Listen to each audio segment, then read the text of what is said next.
வணக்கம் நண்பர்களே. மே மாதம் 13ஆம் தேதி செவ்வாய்க்கிழமை 2025 கூத்தாடிவட்டை நண்பர்களுக்கு பணிவான வணக்கங்கள். இன்றைய செய்தியில் கனடா நாட்டினுடைய பிரம்டன் மாநிலத்தினுடைய மேயர் பேட்ரிக் ப்ரவுன் அவர்கள் தெரிவித்த கருத்தினுடைய எதிரொலி பற்றிய ஒரு சிறிய ஒரு குறிப்பு. அடுத்ததாக இந்தியா பாகிஸ்தானுடைய முருகல் நிலையம், அமெரிக்க தலையிடும் யுத்த நிறுத்தமும், அதை பற்றின ஒரு பார்வை உண்டு. அடுத்ததாக இந்தியாவில் உள்ள தமிழ்நாடு மாநிலத்தில் உள்ள ஒரு பகுதி பொள்ளாச்சி பகுதியில் 2019ஆம் ஆண்டு ஒரு கூட்டு பாலியல் துன்புறுத்தல் ஒன்று நடந்தது. நிறைய பெண் பிள்ளைகளை கொண்டு வந்து கவன முறையில் கற்பழித்து பாலியல் துன்புறுத்தல் செய்திருக்கிற 20க்கும் மேற்பட்ட பெண் பிள்ளைகள், எல்லாம் கல்லூரியில் படிக்கிற பிள்ளைகளை ஏமாற்றி கொண்டு வந்து கற்பழிப்பு துஷ்பிரயோகம் செய்திருக்கணும். ஒரு 9 பேர் குற்றவாளிகளாக காணப்பட்டு அந்த வழக்கு நடந்து கொண்டிருந்தது.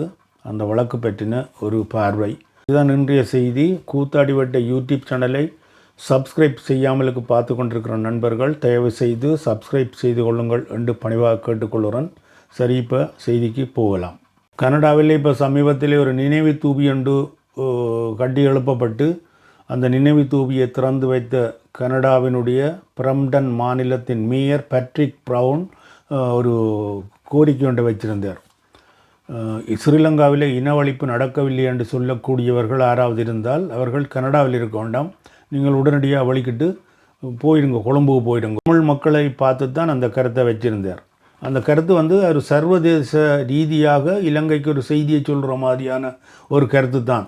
இலங்கையில் ஒரு இனவழிப்பு நடந்திருக்குது. அந்த இனவழிப்பை கனடாவில் உள்ள இந்த பிரம்டன் மாநிலத்தினுடைய மேயர் தான் ஏற்றுக்கொள்கிற மாதிரியும் அதுக்கு ஒரு பிராயச்சித்தம் கட்டாயம் செய்ய வேணும் என்றதனுடைய கருத்துக்குட்படத்தான் அந்த தூபியையும் கட்டி எழுப்பி அந்த தூபியை கட்டி எழுப்புறதுக்கான சகல உதவியையும் அந்த பிரம்டன் மாநிலத்தினுடைய மேயராக இருக்கிற பேட்ரிக் ப்ரவுன் அவர் முன்னின்று செய்து நேற்று சென்ற கிழமை அந்த தூவியை திறந்து வைத்த பொழுது உரையாற்றிய பொழுது தான் அவர் இந்த கருத்தை வெளியிட்டிருக்கிறார்.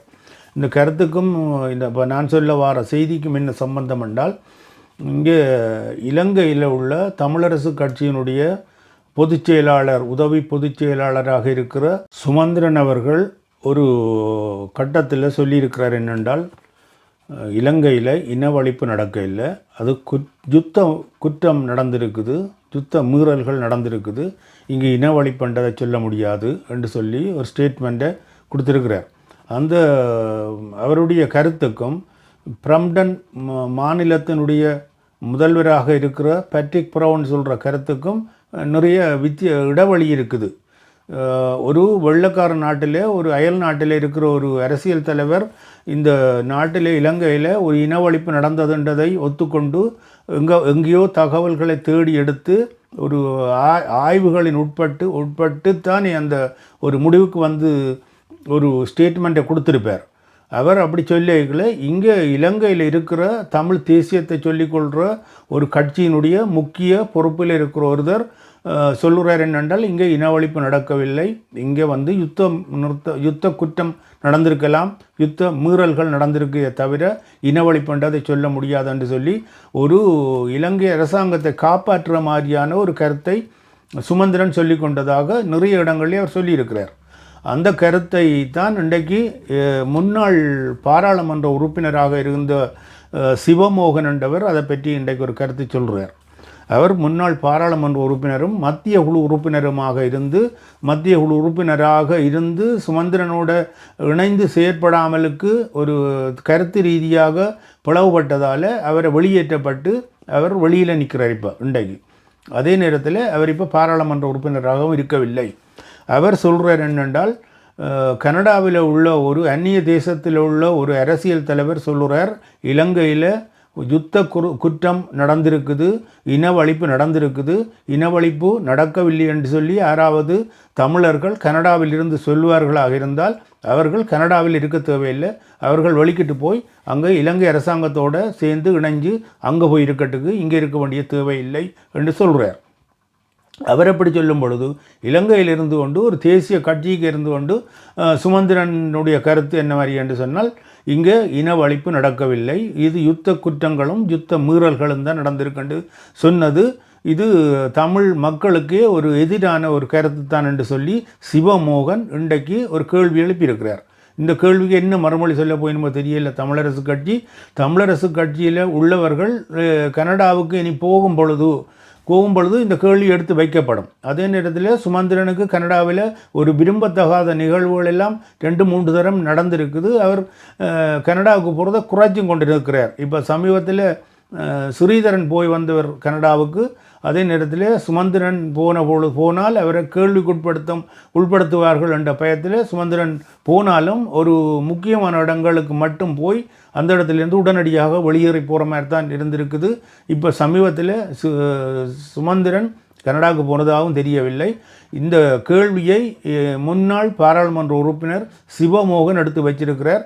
இந்த கேள்விக்கு தமிழரசு கட்சி என்ன மறுமொழியை சொல்ல போகுது, அதே நேரத்தில் சுமந்திரன் இதுக்கு என்ன மாதிரியான ரியாக்ஷனை கொடுக்க போகிறார் என்றதை பொறுத்திருந்து தான் பார்க்கணும். அடுத்ததாக பாகிஸ்தானுக்கும் இந்தியாவுக்கும் ஒரு முருகல் நிலை வந்தது. பாகிஸ்தானில் காஷ்மீர் பகுதியில் தீவிரவாதிகள் நிறைய துப்பாக்கி பிரயோகங்களை செய்து சுற்றுப்பயணம் செய்த சில பேரையும் வேறு வெளிநாட்டுக்காரர்களையும் சுட்டு கொன்று அதில் இருந்து ஒரு பிரச்சனை ஒன்று உருவாகி இந்தியாவுக்கும் பாகிஸ்தானுக்கும் ஒரு முருகல் நிலை இருந்து கொண்டிருந்தது. பாகிஸ்தானில் உள்ள தீவிரவாதிகள் தான் அந்த குண்டுவெடிப்பையும் அல்லது அந்த துப்பாக்கி சூட்டையும் நடத்தினவர்கள் என்று சொல்லி ஒரு முருகல் நிலை ஏற்பட்டு அந்த தீவிரவாதிகளுக்கு ஆதரவாக பாகிஸ்தான் அரசாங்கம் இருக்குது என்று சொல்லி ஒரு மாதமாக ஒரு விரும்பத்தகாத நிலை நடந்து கொண்டிருந்தது. இந்தியா சொல்லி கொண்டது என்னென்றால் பாகிஸ்தானில் உள்ள தீவிரவாதிகள் தான் வந்து இந்த குற்றச்செயலை செய்து போட்டு போனவர்கள். இதை முறையாக அணுகி பாகிஸ்தான் அந்த குற்றவாளிகளை பிடிச்சவங்கள்ட்ட தரவணும் அல்லது தண்டனைக்கு உட்படுத்தணும் அவர்களை. இல்லாத பட்சத்தில் நாங்கள் இராணுவ நடவடிக்கை எடுப்போம். இராணுவ நடவடிக்கை எடுத்தால் பூமியினுள்ள வரைபடத்தில் பாகிஸ்தான் என்ற நாடு இருக்கிற இடமே இல்லாமல் போய்விடும் என்று சொல்லி ஒரு பிரகடனப்படுத்தி கொண்டிருந்தது. இது நெடுக இந்தியா சொல்கிறது அப்படித்தான், தான் பெரியண்ணன் போல அந்த பிராந்தியத்தில் நடந்து கொள்ள வேணும் என்று சொல்லியும் அங்கே உள்ள பக்கத்தில் உள்ள நாடுகளான பங்களாதேஷ், பாகிஸ்தான் போல நாடுகளை தான் கொஞ்சம் அமர்த்தி அடக்கி வச்சிருக்கணும் என்று சொல்லி ஒரு விருப்பம் இந்தியாவுக்கு இருந்து கொண்டிருக்குது. இந்தியா இன்னும் இருக்கிற நேபாள் மற்றது அங்கால பூட்டான் நாடுகளில் சில கை வைக்கிற இல்லை. ஏனென்றால் அவர்கள் சீன சார்பாக இருக்கின்றபடியால் அவர்கள் மீது கை வைக்கிறது இல்லை. இந்த பாகிஸ்தானை மட்டும்தான் சும்மா நோண்டி கொண்டிருக்கிறது. இப்போவும் சொல்லி கொண்டிருந்தவர் நரேந்திர மோடி உலக வரைபடத்திலிருந்து பாகிஸ்தானை இல்லாமல் செய்ய போகிறோம் என்று சொல்லி ஒரு இராணுவ நடவடிக்கைக்கு தயாராகி இப்போ 2-3 தினங்களுக்கு முதல் விமான தாக்குதல்களையும் இந்தியா நடத்தினால் பாகிஸ்தான் எதிர்ப்பினை ஒன்றும் காட்டாமலுக்கு பேசாமலுக்கு இருந்து போட்டு சென்ற சனிக்கிழமை அதிகாலை ஒரு 5 மணி சொச்சத்துக்கு தொடங்கின விமான தாக்குதல்களும் ட்ரோனில் வந்து குண்டுகளை போட்டதும் அப்படியான தாக்குதல்களும் ஒரு தெரிவு செய்யப்பட்ட நகரங்களை பார்த்து நரேந்திர மோடியினுடைய சொந்த ஊரான குஜராத்திலையும் டில்லியிலையும் மற்றும் பெரிய நகரங்களாக பார்த்து ஒரு 24 நகரங்களுக்கு தெரிவு செய்து குண்டு போட்டு தாக்குதலை நடத்தினது பாகிஸ்தானுடைய தாக்குதல்கள் பெரிய கடூரமாக இருந்ததாகத்தான் ஊடகங்களுடைய செய்திகள் சொல்லுவது. ஆனால் இந்தியாவில் இருக்கிற ஊடகங்களும் இந்த தமிழ்நாட்டில் இருக்கிற யூடியூபர்ஸும் வேறு மாதிரி திரித்து இந்த காஜா பகுதியில் நடந்த சண்டையையும் ஈரான் பகுதியில் நடந்த சண்டையிலுடைய படங்களையும் இணைச்சு கொண்டு தங்களோட வீடியோக்களில் காட்டி அது பாகிஸ்தானுக்கும் இந்தியாவுக்கும் நடக்கிற யுத்தம் மாதிரியும் பாகிஸ்தான் அழிஞ்சு போன மாதிரியும் காட்டி கொண்டு வந்தவை அப்படி ஒன்றுமே நடக்கவில்லை. ஓரளவுக்கு 2 பக்கத்திலேயும் கொஞ்சம் இழப்புகள் நடந்தது உண்மைதான். அதே நேரத்தில் சென்ற சனிக்கிழமை ஒரே நாள் தான் பாகிஸ்தானுடைய தாக்குதல் நடந்தது. நிறைய விமானங்கள் இந்தியாவினுடைய விமானங்கள் எல்லாம் பாகிஸ்தானுடைய எதிர்பீரங்கி தாக்குதலுக்கு இலக்காகி அழிஞ்சு போனது, வீழ்த்தப்பட்டதும் உண்மை.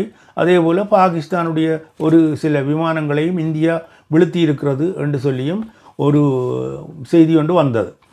இதே நேரத்தில் இது அமெரிக்கா உடனடியாக தலையிட்டு இந்த சண்டையை நிப்பாட்டுங்கோ என்று சொல்லி ஒரு கட்டளையை பிறப்பித்தது.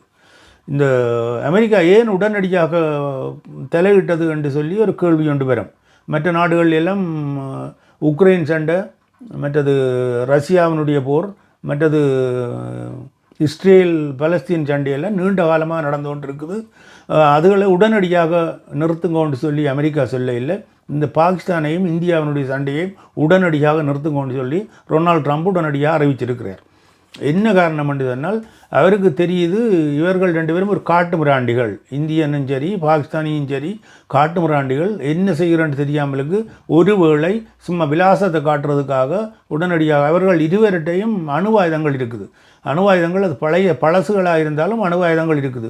இந்த அணுவாயுதங்களை பிரயோகித்து விட்டார்களாக இருந்தால் வீண் அழிவுகள் வந்துடும். இதால் உலக சண்டை கொண்டு வர்றதுக்கான காரணங்களாக உருவாகிவிடும் என்றதால் டொனால்ட் ட்ரம்ப் உடனடியாகவே தலையிட்டு டெலிஃபோனில் உடனடியாக சொல்லியிருக்கிறார், சண்டையை உடனடியாக கட்டுப்பாட்டுக்கு வர வேணும், இல்லையென்றால் விளைவுகள் பெரிய பாரதூரமாக இருக்கும் என்று சொல்லி ஒரு மிரட்டல் கொடுத்ததோடு அப்படியே அடங்கிட்டு சண்டை நின்றதுக்கு பிறகும் இந்தியாவினுடைய ஊடகங்கள் என்ன சொல்லுது என்றால் அமெரிக்கா தலையிட்டோன்னு நரேந்திர மோடி வேகம் கொண்டு எழுந்து எச்சரிக்கை விடுத்தார் அமெரிக்காவை, எங்களுடைய நாட்டு சண்டையிலையோ எங்களோட நாட்டு பிரச்சனைகளில் நீங்கள் தலையிடக்கூடாது, தலையிட்டால் நிலவரம் வேறு மாதிரி இருக்கும் என்று சொல்லி எல்லாம் சொன்னார் என்று சொல்லி எல்லாம் கணக்கு செய்திகள் ஓஹோண்டு வந்தது உண்மைதான். ஆனால் அங்கே நிலவரம் அப்படி இருக்கையில் இன்னும் ஒன்று சொல்லப்படுது என்னென்னு சொன்னால் இந்தியாவினுடைய பாதுகாப்பு செலவீனத்தின் கணக்கையும் ரஷ்யாவினுடைய பாதுகாப்பு வருடம் ஒன்றுக்கு ரஷ்யாவினுடைய பாதுகாப்பு செலவீனமும் மற்றது நேட்டோ படைகளினுடைய பாதுகாப்பு செலவினங்களையும் அமெரிக்காவினுடைய பாதுகாப்பு செலவினங்களையும் கணக்கு பார்க்கல மலைக்கும் மடுவுக்கும் உள்ள வித்தியாசம் இருக்குது. இந்தியா ஒரு 10 நாளைக்கு சண்டை பிடிச்சி தாக்கி பிடிக்கக்கூடிய நாடாக இல்லை பொருளாதாரத்திலேயோ அந்த பாதுகாப்பு செலவினத்திலேயோ அல்லது இராணுவ வல்லமையிலேயோ. இராணுவம் அங்கே இந்தியாவில் கொஞ்சம் இராணுவம் இருக்குது தான், இருந்தாலும் சண்டை பிடிக்கக்கூடிய உத்தி எல்லாம் இல்லையாவேட்ட இருந்தாலும் சிலவேளை இவர்கள் ஒரு மோடர்களாக இருக்கிறபடியால் அணுவாயுதத்தை பிரயோகித்து விட்டாலும் என்ற பயத்தில் அமெரிக்கா நினைச்சது உடனடியாக நிப்பாட்டும் கொண்டு சொன்னோன்னு உடனடி நிப்பாட்டியா சண்டையை. இதே நேரத்தில் இஸ்ரேல் பலஸ்தீனத்தோட சண்டை பிடிச்சு கொண்டிருக்கல பல முறை அந்த நேரம் இருந்த ஜனாதிபதியாக இருந்தது ஜோ பைடனும் மற்றது ஐநா சபையும் தலையிட்டு சண்டையை உடனடியாக நிறுத்துங்கோன்னு சொல்லியும் இஸ்ரேல் சொல்லி போட்டது இந்த கதைக்க இடமில்லை, நாங்கள் அழிச்சு போட்டு தான் விடுவோம் என்று சொல்லி அமெரிக்காவினுடைய சொல்லியோ ஐநா சபையினுடைய சொல்லியோ கேட்காமல் தான் இஸ்ரேல் சண்டை நடத்தி கொண்டிருந்தது.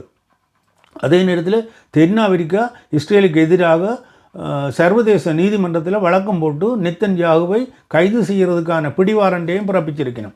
அப்படி இருந்தும் அங்கே சண்டையை நிறுத்தாமலுக்கு தொடர்ந்து நடந்து கொண்டு வந்தது. அது அப்போ தான் அதில் இருந்து பார்க்க வேண்டிய என்னென்றால் இந்த வல்லமை இஸ்ரேலினுடைய சனத்தொகை 1 கோடி மக்கள் தான் அந்த நாட்டினுடைய சனத்தொகை. இந்தியாவினுடைய சனத்தொகையை பார்த்தால் சீனாவை விட இப்போ அதிகமாக இந்தியாவினுடைய சனத்தொகை தான் இருக்குது. 140 கோடிக்கு மேலேயும் அங்கே சனத்தொகை இருக்குது. இருந்தாலும் நாடும் பெரிய நாடு தான், இருந்தும் வல்லமை ஒன்றும் அவர்களிடம் இல்லை. இருந்தும் அமெரிக்கா சொன்ன உடனடியாக கட்டுக்குள்ளே வந்துட்டணும் என்றதுதான் இந்தியாவினுடைய போரும் இந்தியாவுடைய வல்லமையும் இந்தியா நிலவரமும் அப்படித்தான் இருக்குது. அடுத்ததாக தமிழ்நாடு பொள்ளாச்சி மாநிலத்திலே ஒரு பாலியல் துன்புறுத்தல் நடந்தது. 2019ஆம் ஆண்டு பாலியல் அத்துமீறல்களும் கல்லூரியில் படிக்கிற பெண் பிள்ளைகளை கடத்தி கொண்டு வந்து அல்லது ஏமாற்றி கூட்டி கொண்டு வந்து வீடியோ எடுக்கிறது, மற்றது பாலியல் தவறுதலை செய்கிறது, இப்படி நடந்து கொண்டிருக்குது. இது ஒரு கட்டத்தில் வெளியில் போலீஸு கேஸாக மாறிவிட்டது. பிடிச்சி விசாரித்தால் அதில் உள்ளாக்கள் எல்லாம் அரசியல் தலையீடு உள்ளாக்களாக இருக்கணும். திராவிட முன்னேற்ற கழகத்தினுடைய முக்கிய பொறுப்பில் உள்ளவர்களுடைய மகன்களும் மற்றது அண்ணா திராவிட முன்னேற்ற கழகத்தினுடைய செயற்பாட்டாளர்களும் அதுக்குள்ள குற்றச் செயல்களில் ஈடுபட்டவர்களாக இருக்கணும் என்று சொல்லி அந்த வழக்கு இப்போ ஒரு 2019ஆம் ஆண்டிலிருந்து இப்போ இந்த 20ஆம் ஆண்டு அளவில் தான் அந்த வழக்காக பெருக்கப்பட்டு அப்படியே தொடர்ந்து வழக்கு நடந்து கொண்டிருந்தது. இன்றைக்குத்தான் அந்த வழக்கினுடைய தீர்ப்பொண்டை கோயம்புத்தூரில் உள்ள ஒரு நீதிமன்றம் உண்டு. அந்த 9 பேருக்கும் ஆயுள் கால சிறை தண்டனை, சாகும் வரை வெளியில் வராமலுக்கு சிறையில் வச்சு அவர்கள் இறக்கும் வரை இருக்க வேணும், சிறைக்கு இருக்கணும் என்று சொல்லி ஒரு சிறை தண்டனையை விதித்து ஒரு நீதிமன்றம் தீர்ப்பு வழங்கி இருக்குது. இதே நேரத்தில் இன்னும் ஒரு கருத்தொண்டு வருது என்ன மாதிரி என்று சொன்னால் அவர்களுக்கு அப்பீலுக்கும் ஒரு இடம் இருக்குது. அப்பீல் அவர்கள் மேல்முறையீடு செய்து கொள்ளலாம். அது எல்லா இடமும் இருக்கிற மாதிரி மேல்முறையீடு செய்து கொள்வதற்கான ஒரு வழியை வைத்துத்தான் நீதிமன்றங்கள் தீர்ப்பு வழங்குகிறது. ஆனால் மேல்முறையீடுகள் செய்தாலும் ஒரு வளர்ந்த நாடுகளில் மேல்முறையீடுகள் செய்து ஒரு உச்ச நீதிமன்றம் வழங்கிய தீர்ப்பை மாற்றி அமைக்கிறது மிக மிக அரிதாகத்தான் இருக்கும். எங்கேயே ஒரு வழக்கு சில வேளைகளை தப்பிக்குமே தவிர கூடுதலான வழக்குகள் மேல் உச்ச நீதிமன்றத்தில் தீர்க்கப்பட்ட தீர்ப்பை அடியொற்றித்தான் மற்ற அந்த அப்பீலுக்கு பிறகும் தீர்ப்புகள் வாரதுண்டு. ஆனால் இந்தியாவிலே அப்படி இல்லை. இந்தியாவிலே அரசியல் தலையீடு, மற்றது நீதிமான்களுடைய கையூட்டல்கள் வாங்கிறது, லஞ்சம், பாலியல் லஞ்சம் பெறுவார்கள், பண லஞ்சம் பெறுவார்கள். பாலியல் லஞ்சத்தையும் பண லஞ்சத்தையும் கொடுத்து நீதிவான்களை கூடி கையுக்க போட்டுக்கொள்ளக்கூடிய வசதி இந்தியாவிலே இருக்குது. மற்றது அரசியல் தலையீடு இருக்குது. பிரதமரில் இருந்து மற்ற மாநில முதல்வர்கள், மந்திரிமார், அமைச்சர்கள் எல்லாரும் தலையிட்டு இந்த ஒரு குடச்சில கொடுப்பினம், நீதிமன்றத்துக்கு கூட நெருக்கடியை கொடுத்து தங்களுடைய குற்றவாளிகளை வெளியில் எடுக்கிறதுக்கான வேலைகளை செய்கிறதும் இருக்குது. அந்த ஒரு பயம் இருக்கிறபடியால் என்ன நடக்குமோ தெரியவில்லை. இருந்தும் அந்த ஒரு பெண் நீதிபதி நந்தினி என்ற பேர் இன்றைக்கு கோவை நீதிமன்றத்தில் இந்த தீர்ப்பை ஒரு அதிரடியான தீர்ப்பை வழங்கியிருக்கிறார். இந்த தீர்ப்பு கூட காலம் சென்ற தீர்ப்புன்ற மாதிரி தான் நான் நினைக்கிறேன். இதை ஒரு 2 வருடங்களுக்குள்ளே இந்த நீதிமன்றங்களுக்குள்ளே போனது உடனே இந்த வழக்கை விசாரித்து ஒரு தீர்ப்பு வழங்கப்பட்டிருந்தால் ஒரு பயம் இருந்திருக்கும், இந்த குற்றவாளிகளுக்கு ஒரு பயம் இருந்திருக்கும். இப்போ இனியும் கூட என்னென்றால் இப்போ தண்டனை வழங்கியாச்சு தானே என்று சொல்லி ஒரு நிம்மதி அல்ல ஒரு திருப்தி இருந்தாலும் இந்த குற்றவாளிகள் நினைப்பினும் பாருங்க 5 வருஷத்தை ஓட்டியாச்சு, இன்னும் அப்பீலுக்கும் இடம் இருக்குது. அல்லது நாங்கள் வேறு மாதிரியான செல்வாக்களை பயன்படுத்தியும் தப்பிக்கொள்ளக்கூடிய வழிகளெல்லாம் நிறையவே இருக்குது என்று சொல்லி ஒரு உற்சாகம் கொண்டிருக்கும் குற்றவாளிகளுக்கு. அப்போ இந்த வழக்கை உடனடியாக ஒரு 2 வருடங்களுக்குள்ள விசாரித்து அவர்களுக்கு தண்டனையை கொடுத்துருக்கணும். அந்த பாருங்க ஒரு தரம் வெளியில் வலிக்கிட்டு வெளிநாடுகள் கூட இல்லை. ஏனென்றால் அவர்களுக்கு தெரியும் இங்கே நீதிமன்றத்தை செட்டில் பண்ணலாம், மற்றது காவல்துறையை நாங்கள் கையுக்கு போட்டுக்கொள்ளலாம், அரசியல் தலையீடுகளை பிரயோகித்து குற்றவாளிகளை வெளியில் எடுக்கலாம் என்ற நம்பிக்கையில் தான் இந்த வழக்குகள் இவ்வளோ நாள் இழுபட்டு கொண்டிருந்தது. இன்றைக்கு ஏதோ ஒரு விதமாக தீர்ப்பு வந்துட்டது. அந்த தீர்ப்பை அந்த இருந்த சாட்சிகள் எல்லாம் பிறழ்வில்லாமலுக்கு ஒரே மாதிரியாக சாட்சிகள் அளித்திருக்கிறார்கள் என்று சொல்லியும், மற்றது அதே நேரத்தில் அந்த பாதிக்கப்பட்ட பெண்களுக்கு நிறைய காசுகளை நஷ்டஈடாக கொடுக்கணும் என்று சொல்லியும் அந்த நீதிமன்றம் தீர்ப்பு வழங்கியிருக்குது. இது ஒரு நல்ல தீர்ப்பு தான். இருந்தாலும் ஒரு காலம் சென்றதாக நான் கருதுகிறேன். இருந்தாலும் இப்போ இந்தியாவில் இப்படி ஒரு தீர்ப்பு வழங்கியிருக்கிறது ஒரு மகிழ்ச்சியான நிகழ்வாக எடுத்துக்கொள்ளலாம். சரி நண்பர்களே, இந்த செய்தியோடு இன்றைய செய்தியை முடித்துக்கொண்டு இன்னொரு செய்தியில் சந்திப்போம். அதுவரை கூத்தாடிவட்டை யூடியூப் சேனலை பார்த்து கொண்டிருக்கிற நண்பர்கள் தயவு செய்து சப்ஸ்கிரைப் செய்து தொடருங்கோ. இன்னும் ஒரு செய்தியில் சந்திக்கும் வரை மகிழ்ச்சியாக இருப்போம், மகிழ்ச்சியானதை செய்வோம், மகிழ்ச்சியானதை பற்றி அடுத்த அடி எடுத்து வைப்போம். நன்றி, வணக்கம்.